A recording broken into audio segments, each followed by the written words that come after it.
सोनामुखी, हरड़, मुलेठी जैसी अनेक जड़ी बूटियां और हजारों वर्षों का प्राचीन आयुर्वेदिक ज्ञान इस एक बोतल में समाया हुआ है। कायम टैबलेट, आपकी खुशियों का साथी। अमेरिका के राष्ट्रपति डोनाल्ड ट्रंप ने भारत के साथ एक बड़े व्यापार समझौते की घोषणा की। उन्होंने अपने स्टाइल में social media platform truth social पर पोस्ट कर इसकी जानकारी भी साझा की। लेकिन इस बड़ी खबर का संकेत ट्रंप के सबसे भरोसेमंद अमेरिकी राजदूत सर्जियो गॉर ने पहले ही दे दिया था। 38 वर्षीय सर्जियो गॉर ने मुश्किल से 1 महीने पहले ही भारत में अमेरिकी राजदूत का कार्यभार संभाला है।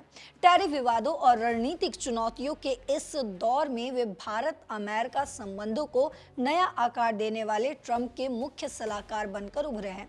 गॉर ने कार्यभार संभालने से पहले ही प्रधानमंत्री नरेंद्र मोदी के लिए ट्रंप की ओर से एक खास तोहफा भेजा था। दोनों नेताओं की एक साइन की हुई तस्वीर, जिस पर संदेश लिखा था, मिस्टर प्राइम मिनिस्टर, आप महान हैं। हालांकि आपको बता दें, इस बीच ट्रंप ने भारत पर यूक्रेन युद्ध में रूस की मदद करने का आरोप भी लगाया और टैरिफ बढ़ाने की धमकियां भी दे डाली। लेकिन गौर शुरू से ही सकारात्मक बने रहे। अपने भाषण में उन्होंने जोर देते हुए कहा था कि दोनों देश व्यापार को लेकर सक्रिय रूप से जुड़े हुए हैं। हालांकि इस बीच सवाल यह है कि भारत में अमेरिकी राजदूत सर्जियो गॉर के आने के बाद से ऐसा क्या बदलाव हुआ कि ट्रंप भारत के साथ इतनी बड़ी डील करने के लिए तुरंत ही मान गए। तो इस समझते हैं इसको। मेरे साथ दैनिक जागरण के वरिष्ठ पत्रकार नीलू रंजन सर जुड़े हैं, उनकी एक्सपर्ट एडवाइस लेते हैं। सर, आपसे समझना चाहेंगे, जिस तरीके से अभी तक हमने देखा कि अमेरिका के राष्ट्रपति डोनाल्ड ट्रंप लगातार भारत को धमकियां देते आए। हालांकि पहले जब टैरिफ की जो है उन्होंने पहली बार घोषणा की थी, जब उन्होंने बोला था तो उन्होंने ये भी कहा था कि भारत के प्रधानमंत्री नरेंद्र मोदी मेरे बहुत अच्छे दोस्त हैं, इसीलिए मैं भारत पर कम टैरिफ लगाऊंगा। हालांकि बाद में उन्होंने रूस और यूक्रेन युद्ध का हवाला देते हुए 25% अतिरिक्त टैरिफ लगाया और लगातार भारत पर दबाव बनाने की वो कोशिश करते रहे।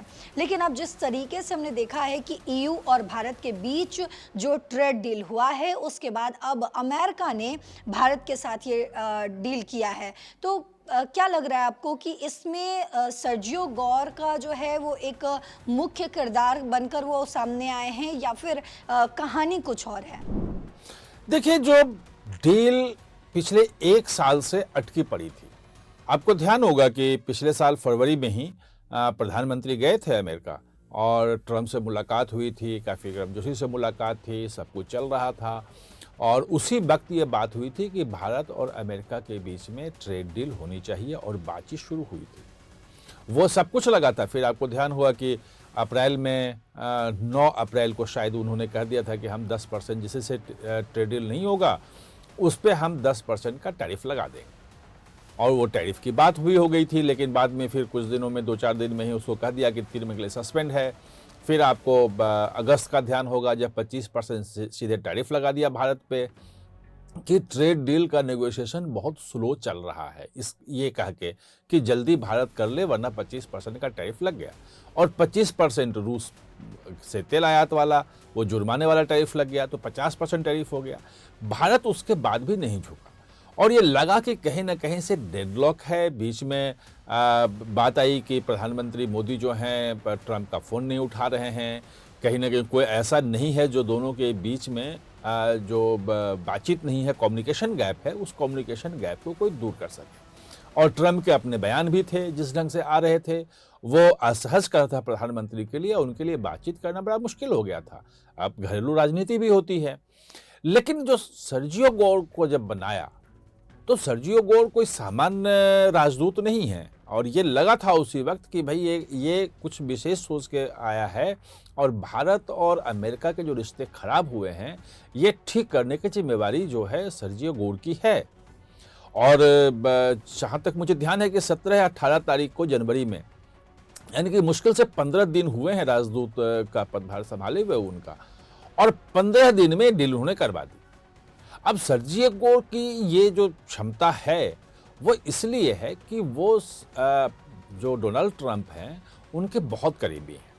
उनका पूरा जो चुनाव प्रचार का था वो उन्होंने संभाला था। चुनाव में इतनी बड़ी जीत मिली, राष्ट्रपति के रूप में उनको ऐतिहासिक जीत मिली थी उनको, और उसके बाद जो जब राष्ट्रपति बने तो व्हाइट हाउस में जो राष्ट्रपति के अपनी मर्जी से जो परमानेंट स्टाफ हैं वो तो हैं, वो बड़ी संख्या में स्टाफ हजारों लोग रखे जाते हैं जो राष्ट्रपति जो बनता है वो अपने हिसाब से वहाँ पे नियुक्ति करता है, जब तक वो रहता है 4 साल तक लोग रहते हैं।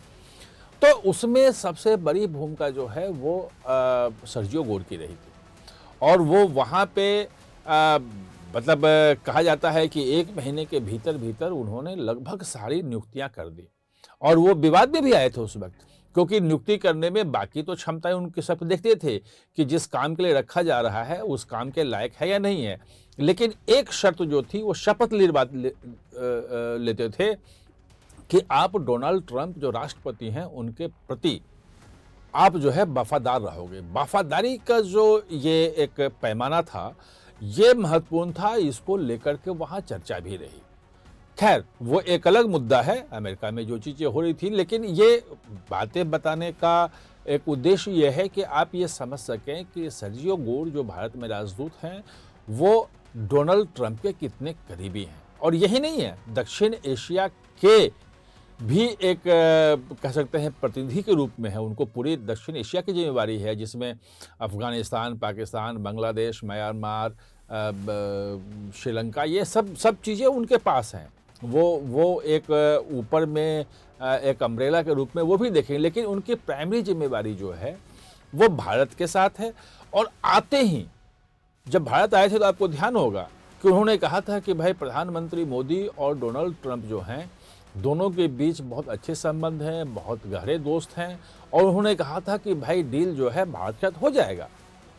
और जब 27 जनवरी को आपने देखा कि यूरोपियन यूनियन के साथ जो है वो मदर ऑफ ऑल डील्स करके हो गया और वो कहा गया कि भाई 200 करोड़ जो लोग हैं वो सीधे इस डील से जुड़े हुए हैं, 140-45 करोड़ भारत के रहने वाले और 50-55 करोड़ जो हैं वो जो यूरोप में रहते हैं, और 1/4 जो है वर्ल्ड का ट्रेड जीडीपी इनमें है, और 1/3 जो है वो ट्रेड यहाँ से होता है, और ये पूरी दुनिया के ग्लोबल जो ट्रेड है उसको रीसेट कर सकता है।